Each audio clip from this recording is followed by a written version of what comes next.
Most students preparing for Infosys are completely misunderstanding the hiring process. They think clearing round 1 means selection is closed, but the real filtering actually starts after that. In this video, I will explain the actual Infosys DSE and SP process, what skills are really needed, how round 2 difficulty changes based on your round 1 performance, and the smartest strategy to crack these roles realistically. First, let's understand the online assessment properly.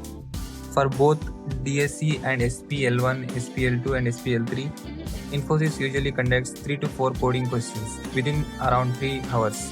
The typical difficulty level would be one easy level question, one medium and one hard level question. And this is where many students make their biggest mistake. Many students use AI tools, copied solutions, external help to solve most of the questions in round 1. And temporarily, it may help them clear the assessment. But what students don't understand is Infosys adjusts your round 2 expectations according to your round 1 performance. The second round is usually a paper coding round, and this is where the real verification happens. You will be asked 2 to 3 coding problems where you must write pseudocode, logic, and explain your complete approach clearly. And here's the important part. For SP level 3 role, the difficulty can reach up to hard level LeetCode questions including dynamic programming, graphs, trees, recursion, and backtracking. For specialist programmer level 2, difficulty usually becomes medium to hard. It involves implementation as well as optimization focused.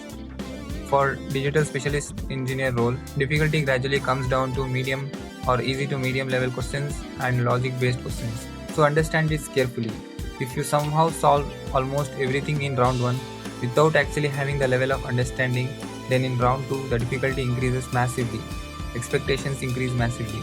And when you cannot explain this optimization, logic, edge cases and approach, they immediately understand what happened in round 1. Your strategy should be solve genuinely, solve according to your actual preparation, and avoid creating unrealistic expectations. Infosys is not only checking whether you can copy a solution, they are testing your problem solving ability, thinking clarity, consistency under pressure, and whether you can become a reliable engineer. And honestly, that's why many students who cleared everything online still get rejected later. Now after clearing the paper coding round, you usually move into virtual interview or an in-person interview. And this round changes significantly depending on the role. For SP level 3, the interview becomes much more advanced. It can include the knowledge of solid principles, system design thinking, front-end and back-end architecture, scalability discussions, and scenario-based problem solving. And one very important thing, they may not directly explain your resume. Instead, they ask scenario-based questions. For example, how would you design a scalable backend for this use case? Or how would you optimize this system under heavy traffic? So this round checks engineering thinking, architecture understanding, and technical maturity. For SP level 2, the interview is slightly more balanced.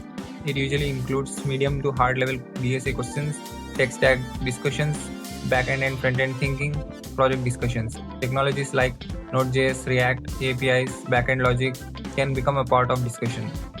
And nowadays, AI and prompt-based project discussions are also becoming common. Apart from coding and projects, you should also prepare for operating systems, database management system, structured query language, JavaScript fundamentals, and OOPS concepts, because these are extremely common across DSE and SP interviews. For digital specialist engineer, you mainly need strong basics, arrays, strings, hashing, basic trees or graphs, medium level DSA consistency. For SP level 1 and level 2, you need stronger DSA, optimization, backend and frontend understanding, project depth, problem solving speed. And for SP level 3, you need advanced DSA, problem solving, system thinking, architecture understanding, and strong technical communication. So the smartest strategy is not trying to fake your way through round 1. The smartest way is understanding your level, preparing properly, and targeting the role realistically. Because the deeper rounds eventually expose fake preparations, copied coding, and weak understanding. In the description, I will give you exact coding patterns, realistic mock preparation roadmap, and high accuracy LeetCode questions for Infosys. If you are serious about Infosys DSE or SP role, follow this entire series carefully. Don't prepare just to clear round 1. Prepare to survive the entire process. Thank you guys. That's it for today.